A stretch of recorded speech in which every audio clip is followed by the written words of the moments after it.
Download and watch it live on SPOTV Now app.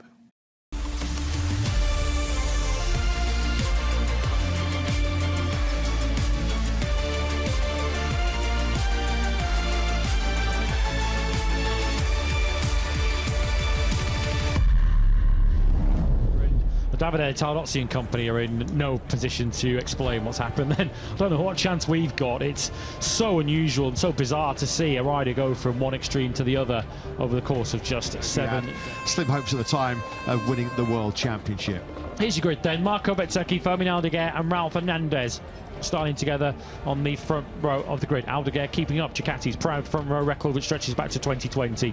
Alex Rins, Pedro Acosta and Luca Marini on row 2. Acosta going for the medium front tyre on this occasion. Alex Marquez, Fabio Quartararo and Marc Marquez on row 3. The information maintains that Quartararo is going for the soft rear tyre, as is Miguel Oliveira from 10th on the grid. Gian Antonio and Mir join him on row 4. Frankie Morbidelli, Jack Miller and Brad Binder are on the 5th row of the grid. The R46 Ducati's looking stout. Probably one of the best weekends of his Grand Prix career, not just one of the best in MotoGP.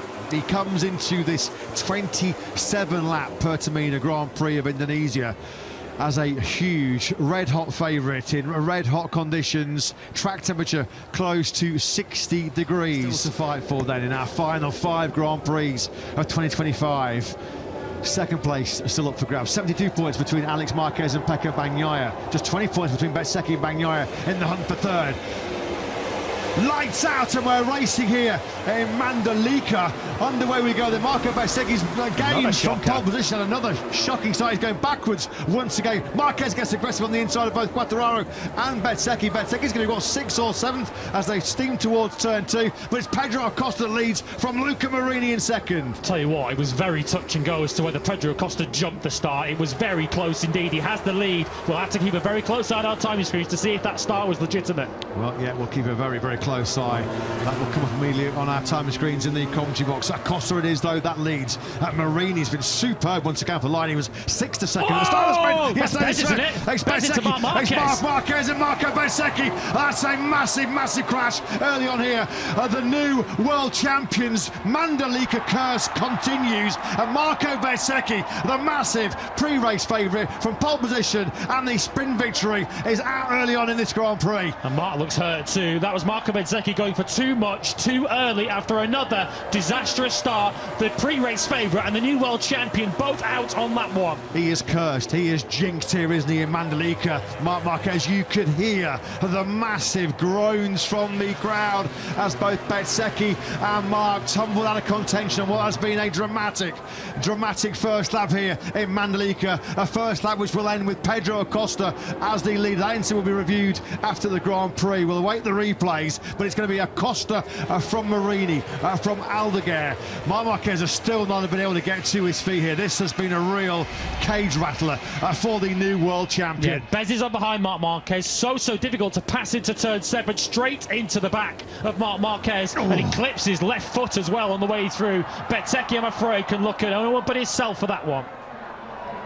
Oh, that was horrible. That was a horrible crash. Look, Marc gets his left foot run over, and then Bezzecchi's along for the ride. There was multiple big barrel rolls through the gravel trap for the Italian. That's great news to see him hobbling away from the scene. Well, what was a dream Saturday has turned into a nightmare Sunday for Marco Bezzecchi. Yeah, Bezzecchi going straight over there to check on Marc Marquez, and a handshake between the two. Of course, they have had a bit of a frosty relationship in the past, but that had changed recently in Misano. Bezzecchi, Marc Marquez out of the race. What that means is this Grand Prix is now wide open as Mir now gets into Alex Marquez. Alex coming through on the inside. That's for 7th place, but we've got Acosta, Marini, Aldeguer and Rins, your 4 at the front. It almost looked like as he was making the move on Mir, Alex lost the front on that gritty Ducati, and as it picked up, it just lifted Mir up on the outside. Right, let's try and regroup after one of the most dramatic first laps we've seen of 2025 so far. Bezzecchi and Marc Marquez out of contention. Acosta is your leader. Still no information coming up on our timing screens about whether the Spaniard did indeed make a jump start. And now Joan Mir has crashed out of contention as well after the contact at turn 10. The factory Honda rider, contact with Alex at turn 10. And Mir now becomes our 3rd high-profile victim early on here in Mandalika. Well, we already said this was going to be a race of survival. 3 out of it already, and 3 key players out of this Grand Prix. As we see Ralph Fernandez coming through on Alex Rins, everyone in this field, particularly towards the front, are suddenly realising the obvious favourite is out. The rider who's won so many Grand Prix this season is out. This is anybody's. It's a brutal experience here at this Indonesian Grand Prix. Marc Marquez has still not been able to take his helmet off here. I think he's hurt as his he shoulder. goes trackside. Yeah, the right shoulder, maybe the right arm's a concern here for Marc. This is Marco Bezzecchi then just trying to push too hard, too soon, clipping the rear tyre of the factory Ducati. That is so fast going through that turn 7. It's 4th gear, over 200 kilometres an hour.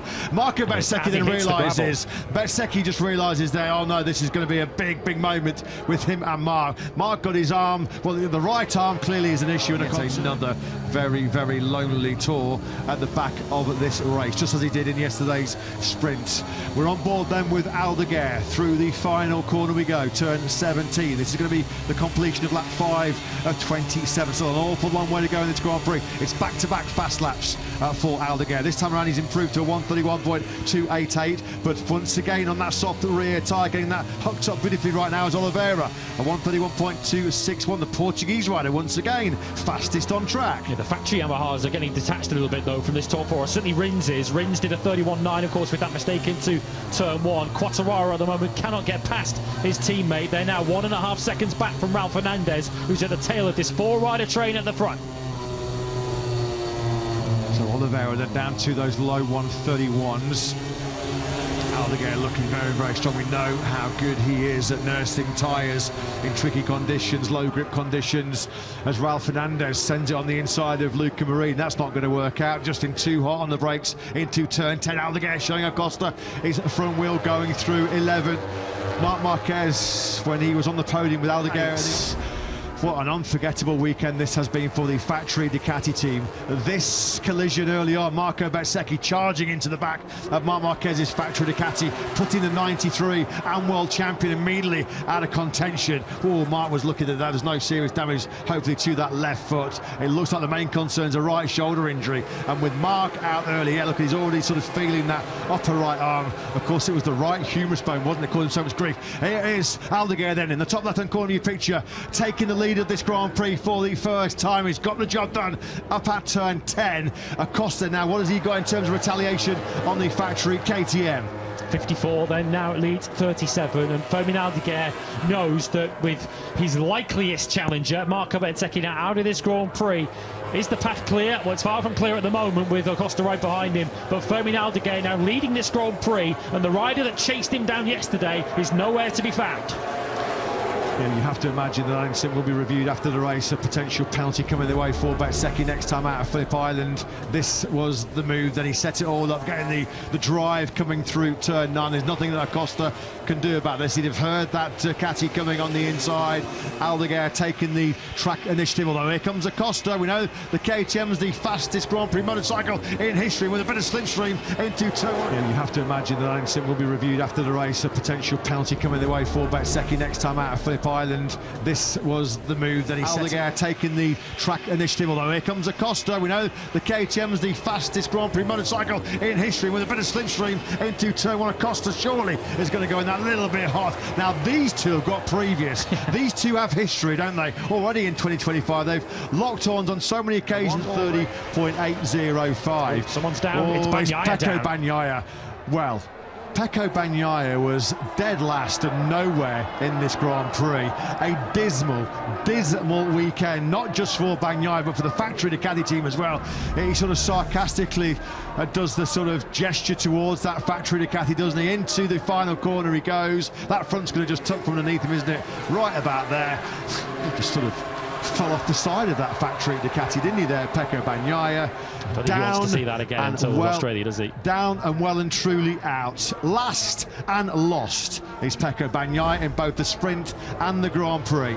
His weekend, mercifully from his point of view, is finally over. Pedro Acosta's victory hopes are starting to fade fast here, aren't they? Aldeguer is now already the thick end of a second up the road, and it looks like Luca Marini's keen to clear that KTM and get off after Aldeguer. This could be game over already as far as Aldeguer is concerned. He's just on a different level at the moment, just as rapid as Bezzecchi was in that sprint to Rins yesterday. Aldeguer, nobody's got any kind of response to him at the moment. Acosta then versus Marini in the battle for second. Those two can't shake off the attentions of Ralph Fernandez, who's in 2019 here. It was Joan Mir, of course, who took the honours last time out in Montego. Here comes Marini, darting to the inside line there, through turn 12. That is the textbook move through that third gear left-hander. Acosta immediately tries to fight back. Marc Marquez has gone to the Circuit Medical Centre for what we hope is just some precautionary check-up. Some concerns, wasn't there, about his right shoulder. Let's hope that there's been no aggravation to the right humerus bone that he fractured and caused all of his career-long problems to Jerez in 2020. So now then Acosta fighting back. What this is doing, of course, Aldeguer's long gone. This battle raging at the moment between Acosta and Marini as going into turn 12, and Acosta this time around, Marini goes ultra defensive. Ralph Fernandez and now Ralph Fernandez charges through on Acosta. That's very, very briefly up into third place, and Marini went really defensive there, didn't he, into 13, as he knew he had to. He knows that's where Acosta was strong on the KTM. Acosta's going to come back at this surely, up the inside of Marini, who has to try and jump out of the way. Marini knows he's faster here, but Acosta's just not letting it go. You could just see Acosta there was using his peripheral vision. You could just see a tilt to his right with the head there, as he was just making sure that there was enough room between himself and Marini.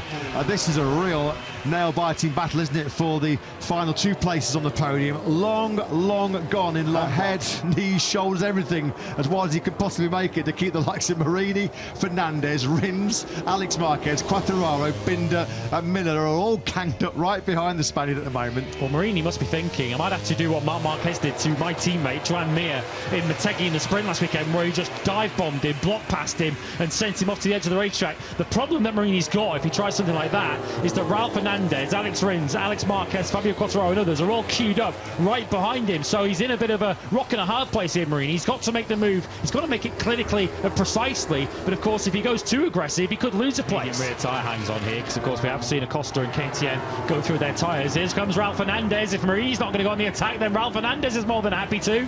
Yeah, and he just parked in the middle of that turn 16. He's got the inside. Oh! Big rub there between Ralph Fernandez and Marini. That's allowed the door wide open for Alex Rins to move up into the podium places. Alex Rins' last podium was his win, of course, for LCR Honda back at Austin in 2023. Alex Marquez then now picks up Ralph Fernandez. Marini almost lost the front, didn't he, going into the braking zone for the first corner. So Marini, in the blink of an eye, has gone from fighting for P2 down to 8th. That's exactly the problem I was describing a lap ago. If you don't get it right, if you don't get Acosta dealt with quickly, then there are so many riders queuing up behind you to pile on the agony. Quartararo there with a head shake on board his Yamaha. There are a good 8 or 9 riders here, all battling for the 2 remaining spots on the podium. Yeah, Jack Miller's just put in his best lap of this Grand Prix, 1:31.175. Thankfully, with a runaway leader with Aldeguer, 5.5 seconds up the road, the battle for the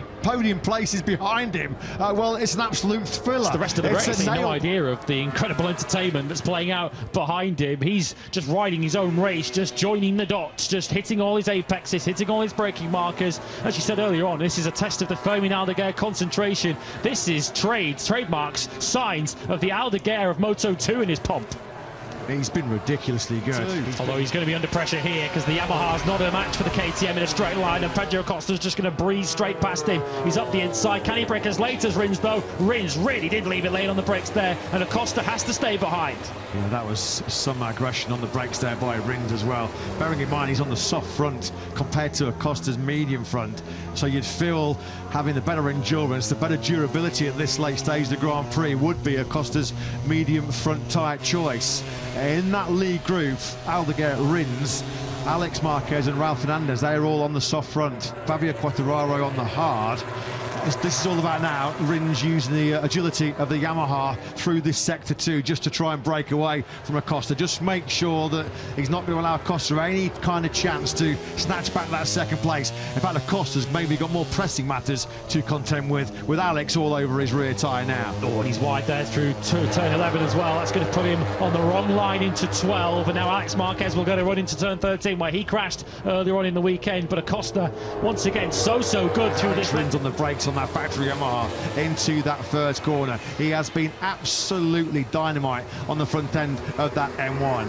We know it's got a good front end, don't we? And Rins is proving it at the moment. Nothing to choose between their lap times last time round. There is absolutely nothing between them. Alex Marquez with the best queue in the house at the moment in 4th place, hoping that something kicks off ahead to open the door for him. I suppose the big question mark hanging over Rins right now is how much, having got through to second place, has he overworked that soft rear tyre? There's only him, Fabio Quartararo and Miguel Oliveira out on circuit that are on that soft rear tyre. You've got to say Alex is doing a phenomenal job. Alex Marquez pings it on the inside of Acosta into turn 10. Acosta desperately trying to fight back. I mean, really anybody from Rins down to Fabio De Gianantonio. He's now doing 130. Still got a shout, you know, here. Still got a proper crack at the podium. Well, VR46 will be watching De Gianantonio and saying, why are you now doing 130.9s back in 11th place? You've left it late, possibly too late. Acosta just does not know when he's beaten. Surely he's going to come back through on Alex Marquez. He's going to give it a good go. This is going to be a huge day in terms of the championship for Alex Marquez. Surely this is the final leap towards securing second overall in the standings. Potentially 16 points coming the way of Alex. Maybe an extra 4 if he's able to find a way through on Rins into second place. And he gets to drive coming out that final corner. Alex Rins, I just wonder if he's starting to suffer. I wonder if he's starting to suffer with that soft rear tyre here. And let's go down to pit lane. Jack Appleyard with Davide Tolossi for a Marc Marquez update. Yeah, Davide, just very quickly, could you just update us on Marc's condition? Yeah, there is an evidence of break on the right shoulder, but we need a TAC to investigate deeper and understand if it's necessary an operation or not. Thanks, Davide. Thanks very much, Jack, and thanks to Davide Tardozzi for coming to speak to us for another painful experience. Rear just spinning up, and Alex Rins now potentially, after such a fantastic afternoon, is now plummeting backwards through the field. Raul Fernandez and Brad Binder now both go through. Can Binder get through on Raul Fernandez? We know that Raul's not easy to shift through this final corner. So Raul Fernandez now 4th, Binder 5th, and Rins now back behind, or back with his teammate Quartararo in 6th and 7th. Rins started that lap second. He finishes it down in 6th place. He's really suffering at the moment, big time. As Binder now sends it on the inside of Raul Fernandez, albeit briefly. Now he chops back across the nose of the Trackhouse Prix rider. Now 9.1 seconds clear at the front is Fermin Aldeguer, who's in a different postcode at the moment, isn't he? Alex then now second. Acosta looks like third. That could be it in terms of the podium battle, because it looks like now there's a bit of a gap that's emerged back to Binder. Binder's won a sprint, of course, from 15th on the grid before, back in Argentina a couple of years ago. So let's see now if he can, having cleared a lot of this traffic, whether he can now close back up to his teammate Pedro Acosta, who is not letting Alex Marquez away with this. We are now 3.5 laps away from a Gresini Ducati 1-2. So our outgoing MotoGP world champion Jorge Martin sideline with a shoulder injury from Mahir and Philippe Island, potentially Marc Marquez sideline as Alex Rins' Sunday goes a little bit pear-shaped late on here, doesn't it? Alex's motto was just in that lap second. He finishes it down in 6th place. He's really suffering at the moment, big time. As Binder now sends it on the inside of Raul Fernandez, albeit briefly. Now he chops back across the nose of the Trackhouse Prix rider. Now 9.1 seconds clear at the front is Fermin Aldeguer, who's in a different postcode at the moment, isn't he? Alex then now second. Acosta looks like third. That could be it in terms of the podium battle, because it looks like now there's a bit of a gap that's emerged back to Binder. Binder's won a sprint, of course, from 15th to it's a factory KTM 3-4, and now we've got Jack Miller on the floor, so one of the Pramac Yamahas is now out of the action. Acosta, Pedro Acosta on the 24th lap of 27 has just found a 131.053. He's a scrapper. He's a proper fighter, isn't he? That barroom brawler, Pedro Acosta, just well, that's all the hard work done, but Pedro Acosta is just not letting him rest on this. He's definitely going to come on the inside. Of course he is. Acosta's not going to give this second place up. Now, conventional wisdom should suggest that Acosta's going to have the better front tyre underneath him at this stage of the race. The medium front should be giving him the better endurance compared to Alex Marquez's soft front tyre choice. Evidence of a fracture on Marc Marquez's right shoulder. The worst possible news for how your fortunes can be completely turned upside down in the space of 1 week. Only evidence at this stage, of course, there'll be further medical checks. Let's just hope that Marc Marquez is back on track sooner rather than later. It was a super scary incident between him and Bezzecchi right on the very first lap of this Grand Prix. Fermin Aldeguer, well, he's already on the penultimate lap here in Mandalika. His advantage is massive. It is huge.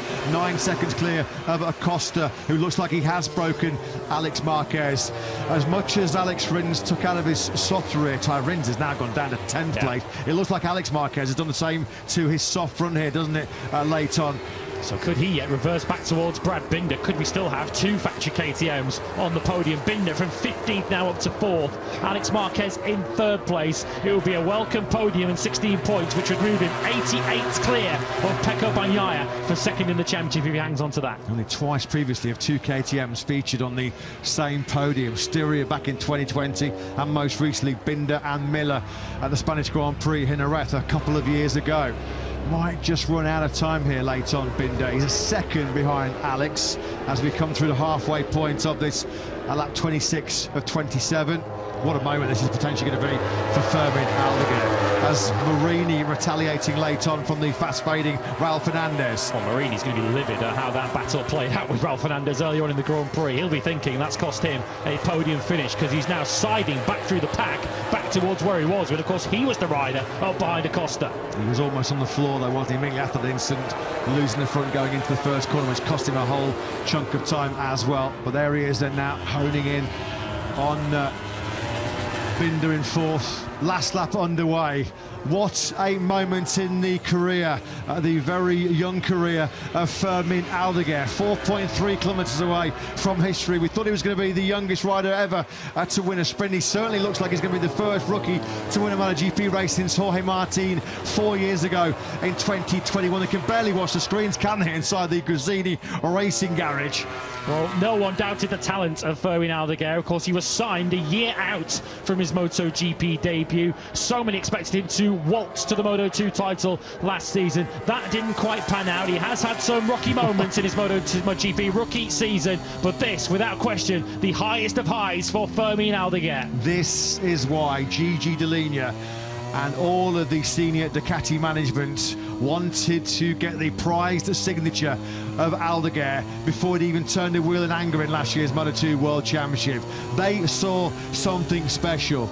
They saw a great talent, a great start of the future emerging as Marini's late charge, his late rally threatens to take 4th place away from Binder. But what a performance this has been by Fermin Aldeguer. Marco Bezzecchi and Marc Marquez out of contention on the first lap here in what was a dramatic start to this Mandalika race. A nod of the head, a nod of approval from Aldeguer as he comes out of the final corner. It has been, without question, phenomenal. Fermin Aldeguer here in the Grand Prix of Indonesia. What a performance. What a dominant victory by the rookie. He becomes the first rookie to win since Jorge Martin, the outgoing world champion, back in Styria in 2021. The emotions pour out inside BK8 Gresini. Enea Bastianini, Fabio Di Gianantonio, Alex and Marc Marquez, previous winners for the Italian team in MotoGP. Well, we can now add Fermin Aldeguer's name to that illustrious list. His first MotoGP victory, and he did it in some sensational style. What a win. Completely on a different level today was Aldeguer. Further back, huge credit goes to Pedro Acosta, who had to Download and watch it live on SPOTV NOW app.